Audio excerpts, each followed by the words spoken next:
Everyone, welcome to the Mayor's Table. On today's episode, we are at San Juan College, one of our greatest assets here in the Four Corners, preparing students for success, and no more better than right here at the Trades and Technology School. With me today is the Dean of that school, Troy Brown. We're excited to share all the great programs that they have going on here. It's going to be a great episode. You're not going to want to miss it.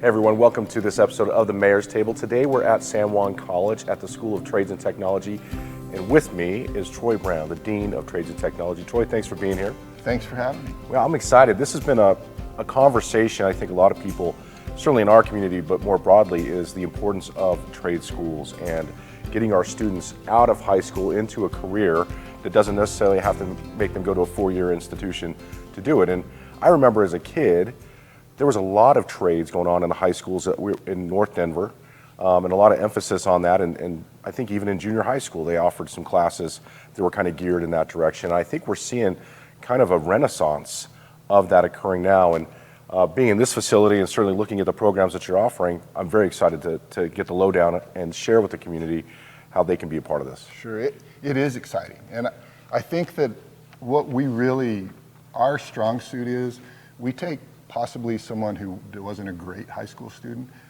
and we turn them into a great student because they're interested. We create relationships and get those people great careers. Sure.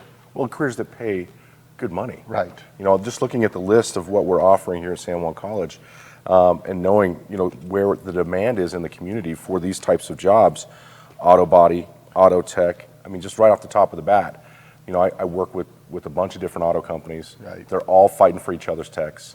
So knowing that we've got a program here should be encouraging, I think, to parents of high school students or individuals who are just looking to find something that they need to do, some direction. Right.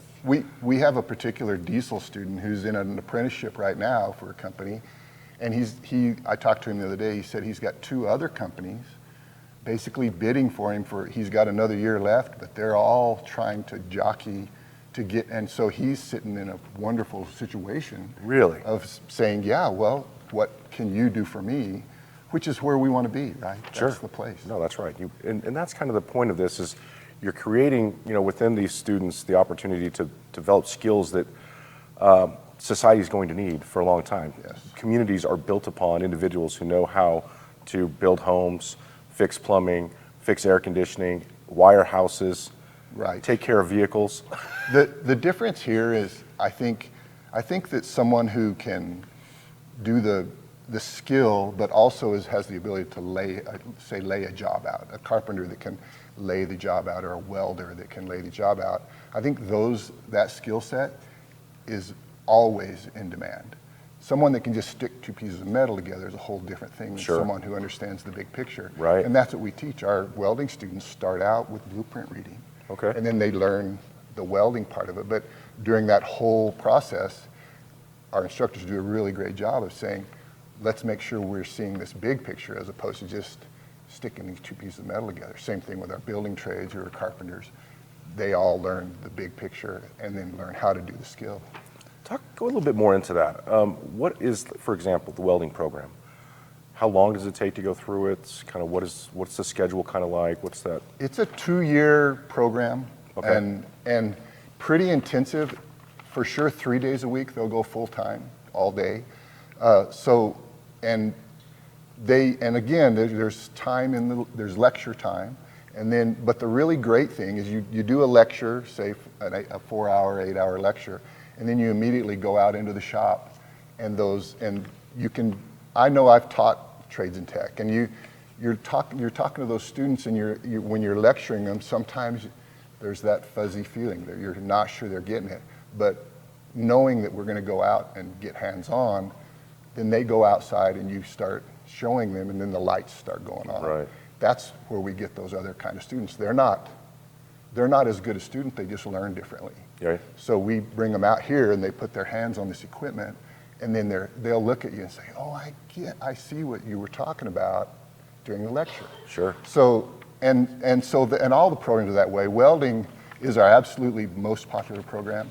It fills up. In fact, if you're looking to be in welding, you get signed up early. Yeah. Because I just had some phone calls with some students and families who are like, well, we can't get in and we're limited with space. How many can be in that class? I think it's 25. Okay. So, and that's a cohort kind of setup. So, and that's a ton of, if we could go look at the welding shop and you could see and imagine 25 students in there. That's a lot of things happening, right? Yeah. Safety is huge, and those instructors are running around trying to keep somebody from burning a hole in someone else. But yeah, it's a great program.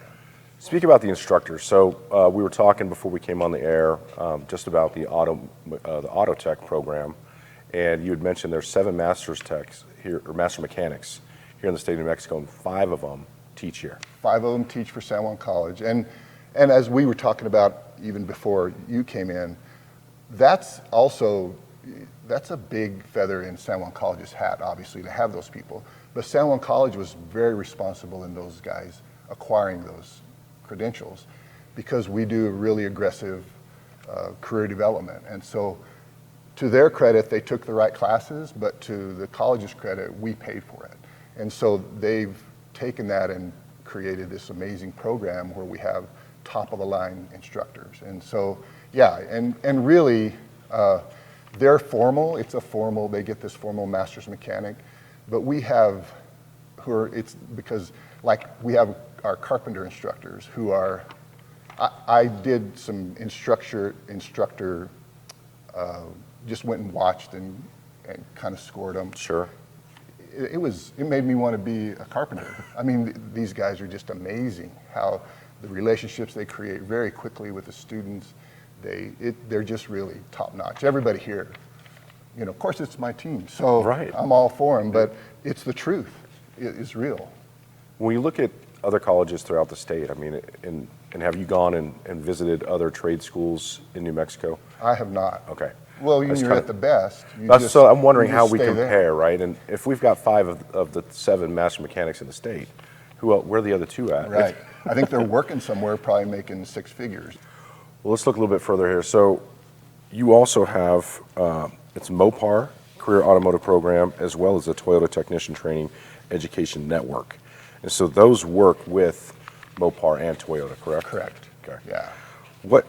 How did that come about? I mean, how did we get Toyota's I'm not affiliation? sure how that happened. Okay. It's been well over a decade that it's been happening. We're just really fortunate to have them. I think that the Toyota people told me in a meeting that we have, if not one of the top 3 Toyota schools in the Western United States. So our Toyota program is outstanding, and really they all are. So do we get people coming from all across the United States to San Juan College for that program? We do. Mostly, generally, we have one recruiter, and so that limits us significantly. But we have a lot of students from Denver and Colorado Springs. We have students obviously locally. We have students, some from southern New Mexico, and a few from Texas. Okay. So, it's crazy how the word gets out, and we'll get phone calls from all kinds of places. So we got some phone calls the other day from the eastern slope of Colorado, and they're, hey, we want to, and very adamant about wanting to come here. So, and that's great. I mean, you work hard to get there. Well, it grows the network too, right. And it gets the word out. That's fantastic. The building trades program, what all does that entail? It's really, they start with blueprint reading. Well, they start with safety and then do blueprint reading, but we used to build houses. We built small houses. And I remember that. Yeah. Well, now, during COVID, we figured out that we needed to break students up into smaller groups. So we started building, basically, storage shed doesn't do them justice. Okay. They're completely finished sheds.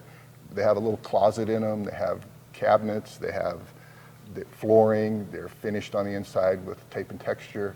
But what we found is you can, first of all, we could break those students up into smaller groups because of COVID.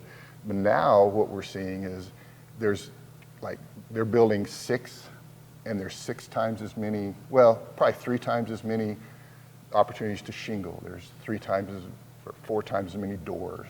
So they're doing the skills over and over and over.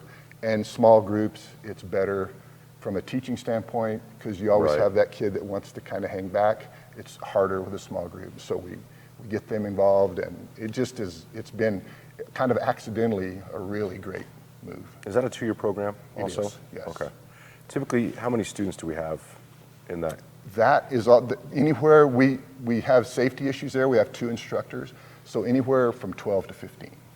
And do we see local builders kind of get involved at all in that kind of program when it comes to recruiting your students out? We probably haven't had that as much as we want. Okay. We've reached out to some major players in Farmington, and we're trying to get them, hey, we're here, and so that's happening.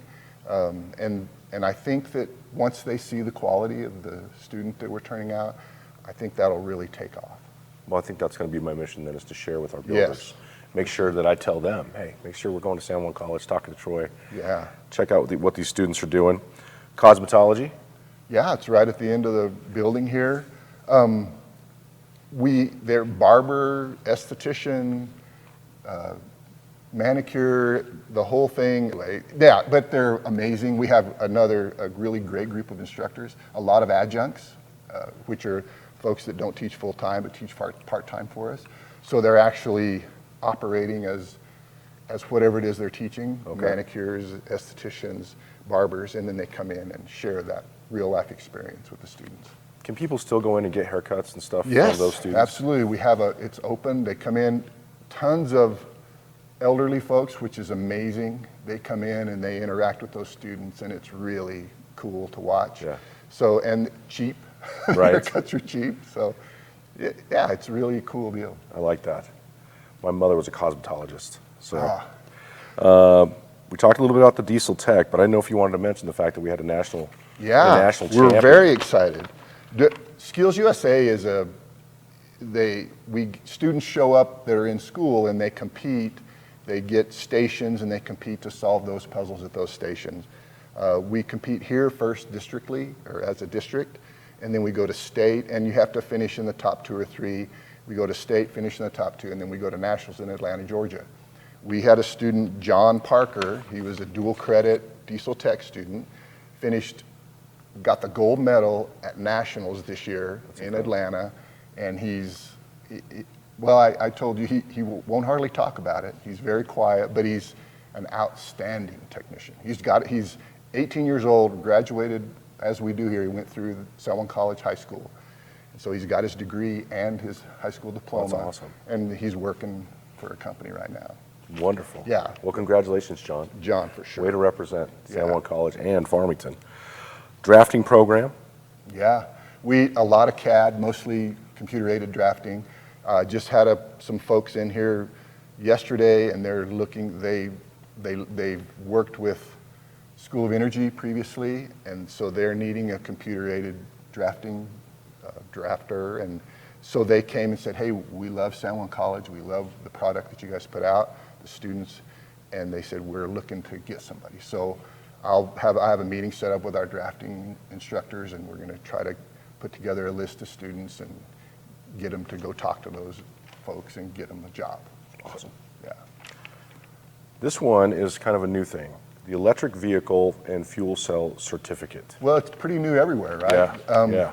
And we're really working on that. We've had it in our catalog for a while, but we feel like we have some stuff that we're going to be able to do to possibly get that program started. It's kind of been sluggish, and so we're really looking at some new things to get it going. And we feel like it's a great opportunity to do some career development with some dealerships here.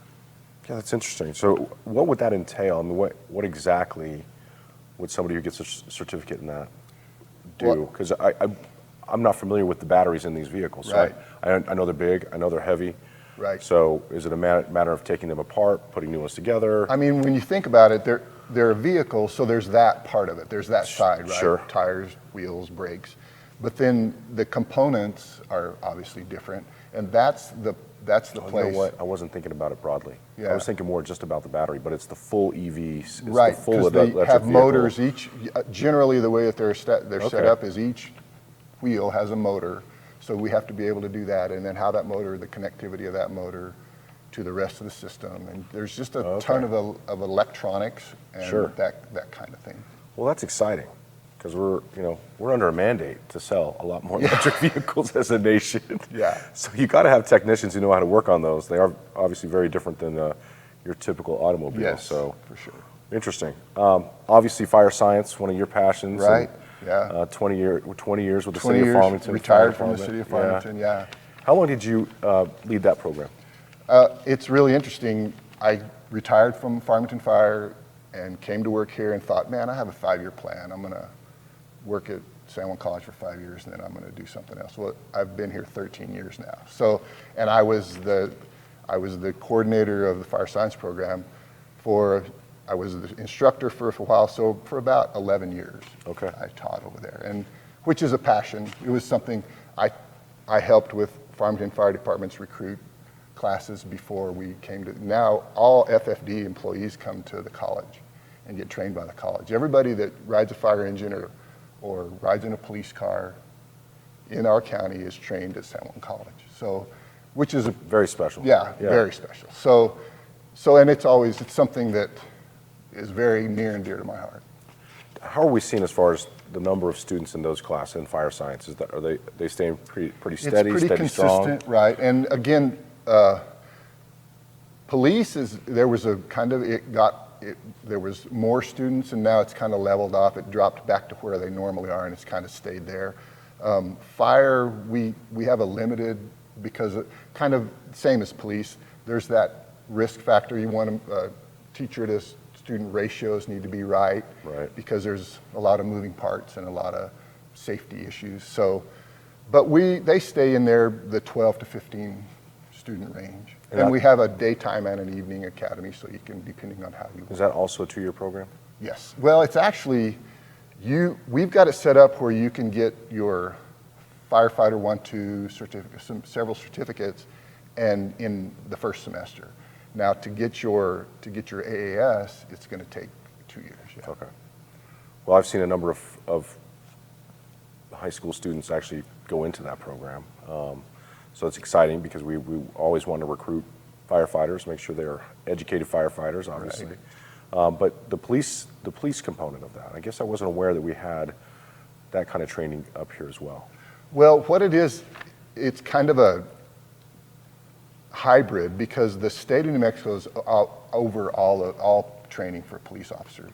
So we've kind of partnered with local police departments and the state, and we give college credits, and so they pay tuition, and then we pay for the adjunct instructors. And so all of that, but really the state of New Mexico is the overarching boss of that. And then I'm a member of that board, which is really interesting. I go sit in a room with all the police chiefs in the county, and being a former firefighter, I just keep my mouth shut. And those guys. Right. It doesn't take Heavy just like 5 seconds to sniff out a good firefighter joke right away. Yeah. Well, because I had some experience with him before, he's kind to me, which is what I need. That's the dorsal fins are tall in there. So that is in connection with the Criminal Justice Training Authority? Yes. Okay, that's great to know. You got a GIS program as well, the Small Unmanned Aerial Systems for Which drones. Go together, right? They go together. That's interesting as well. Go into that a little bit. Well, we have a GIS program, which we've had for quite some time. Okay. And then the coordinator of those programs, it just kind of seemed like a natural way to go to the drone side. And so we have drone as it applies to GIS, and then we have students who come and take that small unmanned aerial and just do their own thing, right? We have some folks here at the college where they have, I don't know if you've heard of Hawk Tank. Oh. Yeah, it's San Juan College and Fort Lewis College come together, and we. Oh yes, yeah, like a think tank. Yes. Yeah, and so Shark Tank. Sorry. They have businesses. Yes. Well, we have some people who work here who took part in Hawk Tank and won first place, and it's a drone company. and they do all kinds of different things. I'm sure they do some GIS, but they take videotape for you. They're out there to do whatever, and they're pretty successful. They're doing a great job. So well, I know the realtors are using those guys quite a bit. Yeah. What a great perspective, right? Right. Very cool. One thing that's not on this list, and I want to make sure we talk about it, was the HVAC and plumbing component. Right. Talk a little bit about, is that something we're looking to add? Because I work with a number of those kind of companies also, and they're constantly needing employees. Well, that's, in fact, we'd like to start an advisory board. So if you're out there and involved with HVAC or plumbing, please give me a call, and because we want to see what you want and what you need and what you think the community needs. So we would like to stand up that program if it's feasible. So we want to talk to the experts first, though, and kind of figure out what is it that we need. Do we need just HVAC? Do we need HVAC/plumbing? You know, how does that look? And we want it, when we start it, we want it to be sustainable. So we want to make sure that they feel like we're going to have can do a sustainable program. Right. Troy, that's the one thing about trade schools, and I think when I talk about this renaissance, it's also the fact that Farmington Municipal Schools is now going to be implementing a larger trade program. Once the preschool opens up off of Foothills, the Cates Center on Apache, they're expanding what they're going to be offering to students. I'm excited about that component. I'm also interested, Piedra Vista High School is putting in a aviation mechanic component, and which I would like That's the first I've heard of that. To see incorporated Yes. here, because of we are you know, we've got an airport, it's a very active airport, and there is a demand up there for services. So just plugging that in here. Yeah, Tony and I have talked about it, but I'm plugging it here on the mayor's table with you, Troy. All right. Well, if Tony's on board, I'm on board. Yeah. So, well, we would love to see that come to fruition. It was interesting. We if had it's some feasible. folks from eastern New Mexico come and go through our trades and tech. All right. And they talked about they have their aeronautical tech program is very successful. So I was talking to him about that, about how that works, and I think we can mirror that very closely. Workforce alignment and industry collaboration, as far as the companies here that are looking for graduates of your programs. I mean, talk a little bit about how that collaboration works. You know, we have a good problem. We have more companies seeking interns and apprentices than we do students to fill those positions. So we're very fortunate. Our career development folks are second to none. Awesome. They do such a great job. And so our problem is taking a 19, 20-year-old student and saying, you know, work on their interview skills and get them some of those soft skills started so that they can go and take part in that. They're great technicians, but they're very concerned about talking to adults. Sure. They're adults, but they think, you know, well, old people like me. So we try to get them in. We do mock interviews with them and stuff, and they're just a little reticent to take that step. And so that's a good problem to have, because the young man that I was telling you about earlier in the diesel tech program, very outgoing, cordial, does a great job. And so he's a great tech, but is he a better tech than the kid that's not that way? But he's not, but they love him because he communicates. Yeah. So that's the problem that we have. A good problem is to get those folks, those young people, hey, talk to us. It's very difficult. They will probably do a great job texting us. Yeah. But we have to sit down across the table. Is that a required class that they have to take? We just do it. The Career Center does it. I've sat in on them. We used to do it at Fire Science all the time. And I think some of the other programs just do it on their own. And it's just something that we recognize that we need. And it's formalized through the Career Center for sure. But it's almost difficult to even get them to do that. I've gone out. We had a company here looking for students, and it was a computer type company, and the diesel kids were in there, and I said, they just want someone that can read a meter.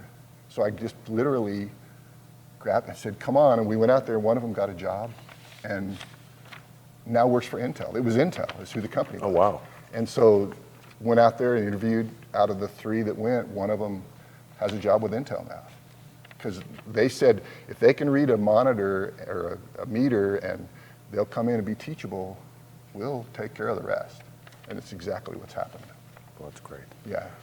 Troy, what's the most special thing about this program for you?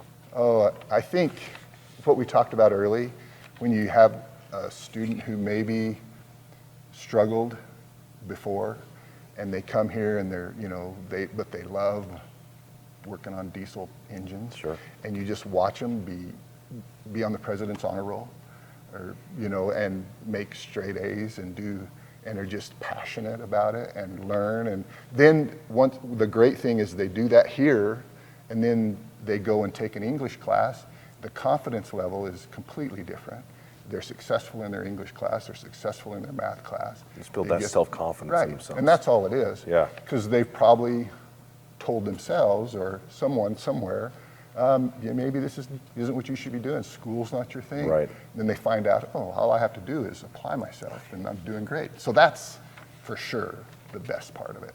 Well, for anybody who's watching this, what's the best way for them to get in touch with you or those in the program? Obviously, the website, the San Juan College website, Right. is a great place to start to read about everything we're doing here. Yeah. But what other advice would you have? Well, I'm at 505-566-3279. That's my office number. And I will talk to you about any of the programs. We'll give you a tour. We don't care if there's 20 or 2.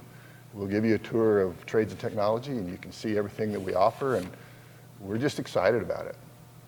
Well, it's great to see it expanding, and that's a lot of programs, a lot of opportunity for people to come to San Juan College.